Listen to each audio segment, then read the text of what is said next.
आवाम इंतखाबात के इनेकाद में सिर्फ चंद हफ्ते बाकी रह गए हैं, लेकिन जो मुल्क के अंदर इंतखाबात की अरमला के गले की हालत जैसी है। खुशकी चल रही है भाई, मेरा गला मुश्किल से ठीक है, गले की ना करें।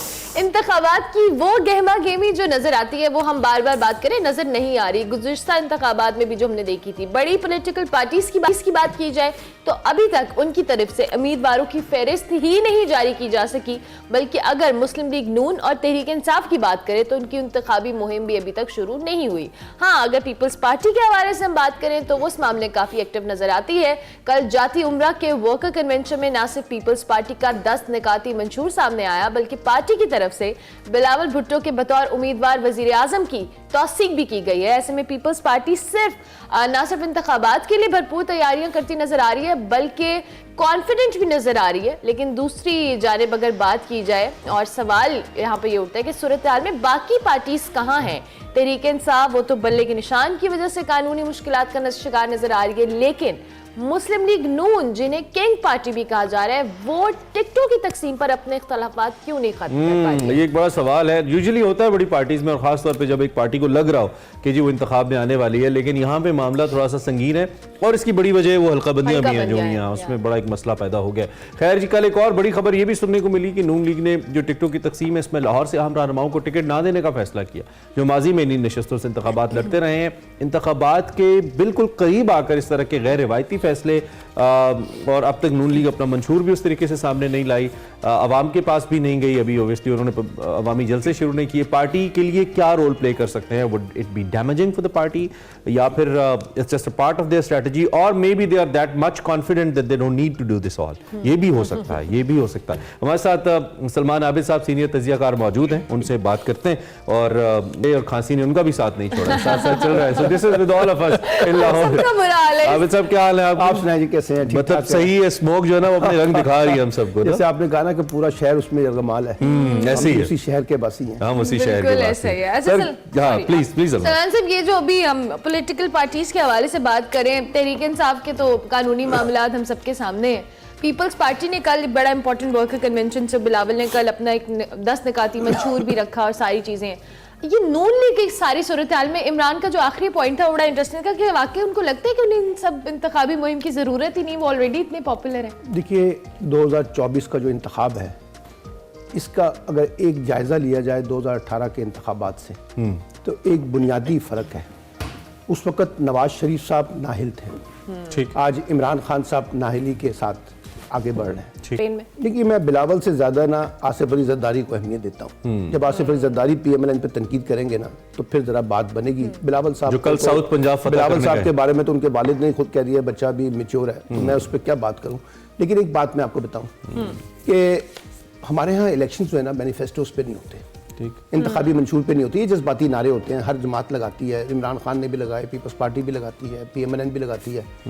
इस वक्त इंतखाबात में सबकी नजरें जो है ना वो पिंडी पर हैं और इस्टेब्लिशमेंट पे है, और सब इस्टेब्लिशमेंट की मदद के साथ अपना हिस्सा बढ़ाने की कोशिश कर रहे हैं। पीपल्स पार्टी कहती है कि सिंध के बाद अब हमें इक़्तिदार बलूचिस्तान का मिले, मरकज़ में मिले। PMLN चाहती है कि हर तरह की सहूलतकारी जो है इमरान खान के खिलाफ हमें मिले।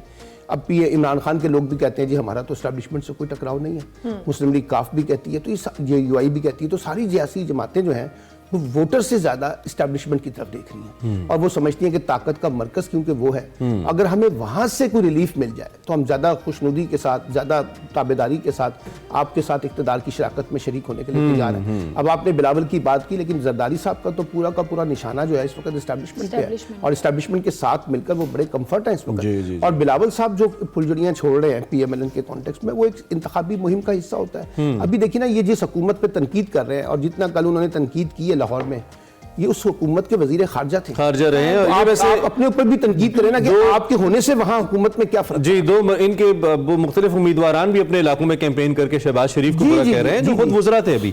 अच्छा, खैर एक ये बड़ा अहम नुक्ता है कि जो सियासी जमातें होती हैं जमहूरियत में, तो हम यही पढ़ते हैं पॉलिटिकल साइंस में कि उसकी जड़ें अवाम में होती हैं, जो कामयाब सियासी जमात है। और दूसरी जानिब, क्या इन सियासी जमातों को इस वक्त अपने पॉलिटिकल स्टेक या जो पब्लिक स्टेक्स हैं इनका कोई पास नहीं है, या इनकी कोई फिक्र नहीं है, चूंकि हमने देखा कि 1.5 साल की गवर्नमेंट जो पीडीएम ने की बहुत परेशानी का शिकार रहे, और एक वक्त में हमने ये कहा कि अब कौन है जो इस मुल्क में प्राइम मिनिस्टरशिप कबूल करेगा। ये सिर्फ हमने नहीं कहा, इनके पॉलिटिकल लीडर्स टीवी शोज में आके कहते रहे कि जी हमने तो बड़ी कुर्बानी दी है, तो इस मुल्क की हालत ये है कि अब कोई कबूल कर ही नहीं सकता। उसके बावजूद फिर ये रेस क्यों है, बिलावल वर्सेस शहबाज एंड नवाज, ये रेस क्यों है? अगर मुल्क इतनी ही नामसाइद हालात में है तो who wants to come in power again, और फिर वो सारा अपने मलबा अपने सर लेना चाहता। पहली बात ये कि जो हम किताबों में पढ़ते हैं ना, जो जमीनी दुनिया है ना, वो बड़ी मुख्तलिफ है। और आपने कहा कि उनकी रूट्स जो है वो अवाम में होती हैं, यहाँ सबकी रूट्स जो है वो एस्टैब्लिशमेंट के साथ होती हैं, एस्टैब्लिशमेंट के साथ खेलते हैं, एस्टैब्लिशमेंट की मदद से कार्ड खेले जाते हैं, किसी की हिमायत में, किसी की मुखालफत में अलायंसेस बनते हैं, किसी की ताबेदारी होती है, ये सब खेल हमने देखे हैं। तो इसलिए सब देखते तो एस्टैब्लिशमेंट की तरफ है। दूसरी बात जो सबसे इंपॉर्टेंट सवाल है, आज जो पाकिस्तान की लीडरशिप है, इमरान खान, नवाज शरीफ, जरदारी साहब, फजलुर रहमान साहब, असफंद यार वली, जितने भी लीडर हैं, आप इनसे बिठाकर जरा इनसे कहें कि पाकिस्तान का रेजोल्यूशन आपके पास क्या है, या आपको रेजोल्यूशन पेश कर दें तो मुझे पकड़ लीजिए। इनसे पूछे कि आज का जो एस्टैब्लिशमेंट के पास है वो रेजोल्यूशन? नहीं, उनके पास भी नहीं है। उसकी वजह ये है, उसकी वजह ये है कि हम जो हमें अगर उन्होंने खिलाना है, उन्होंने ही खिलाना है, तो they should also have the resolution. Ultimately तो देखिए पाकिस्तान है तो एस्टैब्लिशमेंट भी है ना, पाकिस्तान है, हम सब हैं। मैं कह रहा हूं 10-10 साल की पीरियड तो उन्होंने भी गुजारे हैं, अयूब खान की शक्ल में, जनरल ज़ियाउल-हक की शक्ल में, जनरल मुशर्रफ की शक्ल में। बात ये नहीं है, बात ये है कि अगर आप सिर्फ इक्तिदार की सियासत करेंगे और ताकत की सियासत करेंगे, अपने ज़ाती मफादात की सियासत करेंगे, तो फिर ये मुल्क कहां जाएगा?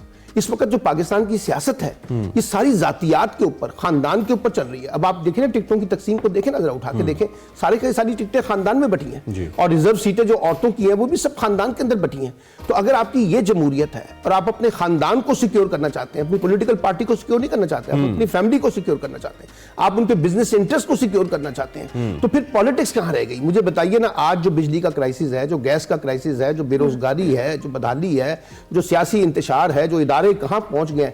इस वक्त आप देखिए ना, इलेक्शन कमीशन और जुडिशरी के दरमियान कॉन्फ्लिक्ट है, एस्टैब्लिशमेंट के दरमियान और सियासी जमातों के दरमियान कॉन्फ्लिक्ट है, नैब का और इन लोगों का कॉन्फ्लिक्ट है, यानी सारे इदारे एक दूसरे के। इलेक्शन कमीशन कहां नजर आ रहा है? तो फिर इसमें टकराव का माहौल है ना। फिर जो इंतजामिया, उसके पास नए प्लेयर्स कहां से आए? मैंने इंतजामिया का लफ्ज इस्तेमाल किया उर्दू में, उसके पास फिर नए प्लेयर्स कहां से आए? के साथ तो खेलना है ना। ये नए प्लेयर, उनका काम कहां से आ गया है? नए प्लेयर का काम जो है वो अवाम ने तय करना है अपने वोटों से, वो किसको नया प्लेयर मानते हैं। हम यहाँ अवाम के मुकाबले में एक और किसी फरीक को कहते हैं कि आपने नए प्लेयर क्रिएट करने हैं, तो वो तो क्रिएट कर रहे हैं ना। कभी वो नवाज शरीफ साहब की सूरत में आ जाए, कभी इमरान खान की सूरत में आ जाए, कभी बिलावल की सूरत में आ जाए, कभी जनीजो साहब की सूरत में आ जाए, कभी अपना कुरैशी साहब की, मोइन कुरैशी साहब की सूरत में आ जाए। बिलावल को तो एस्टैब्लिशमेंट नहीं लाई यार। सर बिलावल अभी पीपल्स पार्टी के साथ जो रोमांस चल रहा है, अच्छा, तो वो हो सकता है कल को बिलावल साहब भी आपके प्राइम मिनिस्टर है, उसमें क्या फर्क पड़ता है? ठीक हो गया, ठीक हो गया सलमान, कल हो जाए तो क्या फर्क पड़ता है? हाँ, ये ठीक है। बहुत शुक्रिया कि आपने मेरे ज्वाइन किया जनाब। हमने ब्रेक पर जाना है, लेकिन ब्रेक के बाद आप हमारा सेगमेंट देखेंगे माइंड मैटर्स,